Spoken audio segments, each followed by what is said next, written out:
Continuemos revisando algunas peculiaridades de los contratos típicos.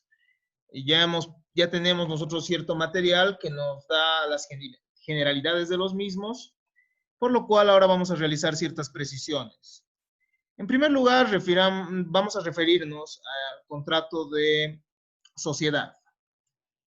El contrato de sociedad que ha sido desarrollado por la estudiante Luz García, podríamos definirlo como un contrato bilateral o plurilateral por el cual las partes que son denominadas socios van a buscar la realización de un objetivo común que va a tener un carácter económico, ¿no? Si es que nosotros tenemos que realizar mayores precisiones a lo que ha realizado la estudiante, tenemos que, entonces este es el contrato de sociedad, ¿no? El contrato de sociedad. Si es que nosotros tenemos que puntualizar algo y que ha faltado tal vez desarrollar, es de lo más importante. Es decir, cuáles son los derechos y cuáles son las obligaciones que tiene cada uno de los socios. En este contrato, en primer lugar, tenemos que tener claro algo, ¿no? El contrato de sociedad puede realizarse aportaciones, pero no solo van a ser aportaciones en dinero, es decir, que los socios pueden aportar con bienes fungibles o no fungibles también. Y por último, respecto a su temporalidad, tenemos que manifestar que el mismo puede prorrogarse de manera indefinida, según lo establecido por nuestro ordenamiento jurídico. Entonces, en primer lugar, como hemos manifestado, los socios van a aportar no solo con dinero, ¿no? Es decir, sus aportes no van a ser simplemente dinero, sino que también van a aportar con bienes que puedan beneficiar a la sociedad. Por otro lado, como habíamos manifestado, el tiempo puede renovarse tácitamente y esto va a ser de manera indefinida. Respecto a los derechos de los socios, podemos mencionar los siguientes. En primer lugar, entre los derechos de los socios tenemos que los mismos pueden percibir su parte de utilidades. Es decir, de acuerdo al porcentaje de su aporte, también van a poder los mismos percibir una ganancia de lo que va a emanar de la actividad misma que se está realizando. El aporte, si es que tenemos que definirlo, es toda utilidad en dinero o susceptible de ser valuada en dinero que el socio hace a la sociedad a cambio de la parte que se atribuye al mismo en los beneficios. Entonces, él va a realizar un aporte a cambio de los beneficios que van a generarse por la sociedad. Por otro lado, él tiene como derecho cualquier socio dentro de esta sociedad civil. No olvidemos que es diferente una sociedad civil a una sociedad comercial, y ustedes lo han podido evidenciar en la jurisprudencia que ha sido compartida con ustedes. Entonces, entre los derechos encontramos que el mismo puede ceder sus derechos, pero con el consentimiento unánime del resto de los socios. Por otro lado, puede usar personalmente los bienes del patrimonio social, ¿no? Es decir, puede usarlos para su beneficio. Sin embargo, para esto tiene que respetar su destino, es decir, no tiene que usarlo para otra cosa, no tiene que usar para otra cosa los bienes del patrimonio de la sociedad. Y por otro lado, tiene que realizarlo con autorización del resto de los socios. Asimismo, tiene derecho a no efectuar nuevos aportes, es decir, que no se pueden arbitrariamente establecer nuevos aportes, y salvo aquellos acordados y aquellos aportes que tengan que realizarse para conservar los bienes que son parte de la sociedad. Entonces, estas son algunas puntualizaciones. La explicación que ha realizado la compañera es muy completa, pero no tenemos que olvidar estas peculiaridades, ¿no? Estas características propias del contrato de sociedad. Por otro lado, si tenemos que referirnos a este contrato, también tenemos que establecer ciertas obligaciones, ¿no? Y las más importantes al menos. Obviamente existen ciertas peculiaridades respecto a este contrato que ustedes ya han podido ver, como el nombrar a un tercero como administrador, como la como la extinción misma de la sociedad, etcétera, ¿no? Entonces, obviamente esto ya ustedes lo van a poder revisar en el video realizado por la compañera, ¿no? Dentro de algunas obligaciones más que podemos manifestar de manera clara, la más importante es aportar a la sociedad con lo que sea obligado.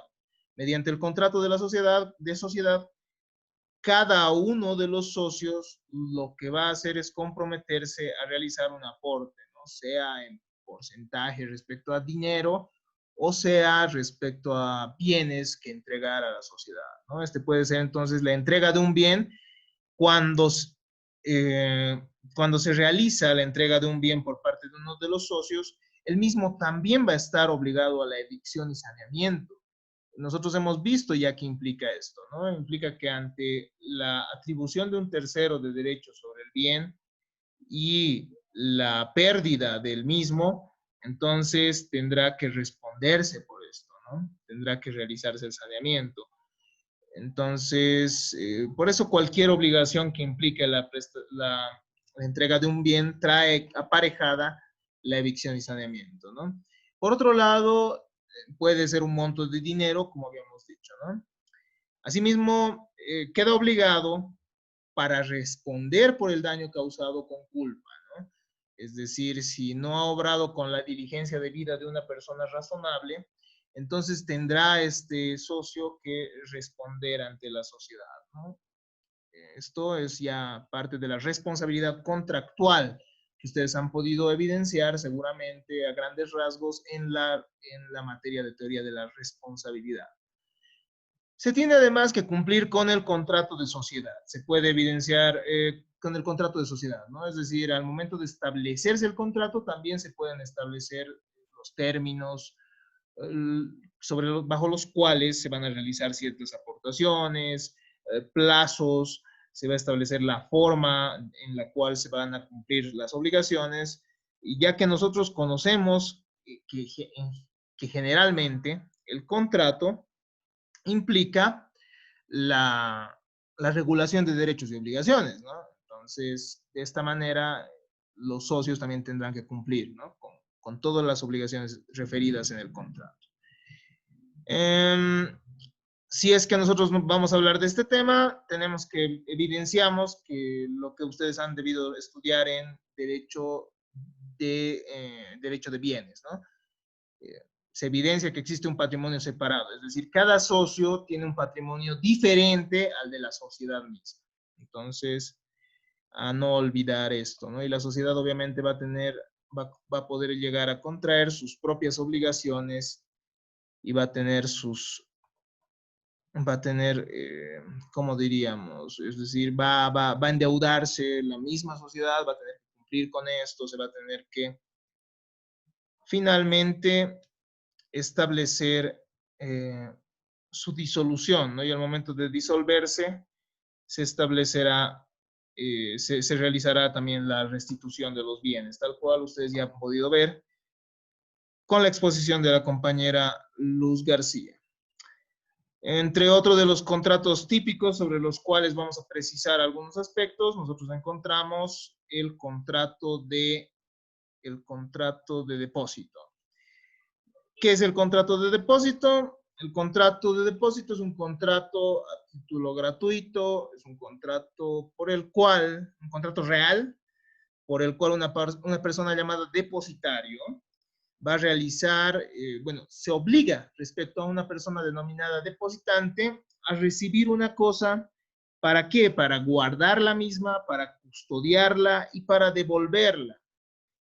Esto el momento que el depositante lo solicite. ¿Ya? Entonces, si nosotros tenemos que hablar del contrato de depósito,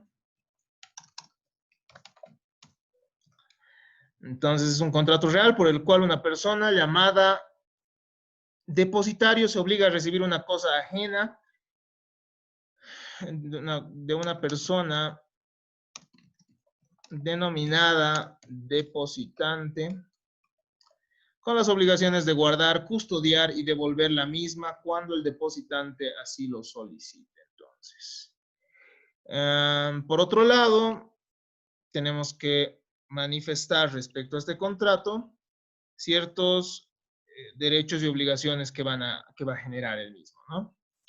Es así que nosotros encontramos entre los derechos del depositante, al menos más allá de aquellos que ha expuesto Helen Marzo, que han sido bien desarrollados, encontramos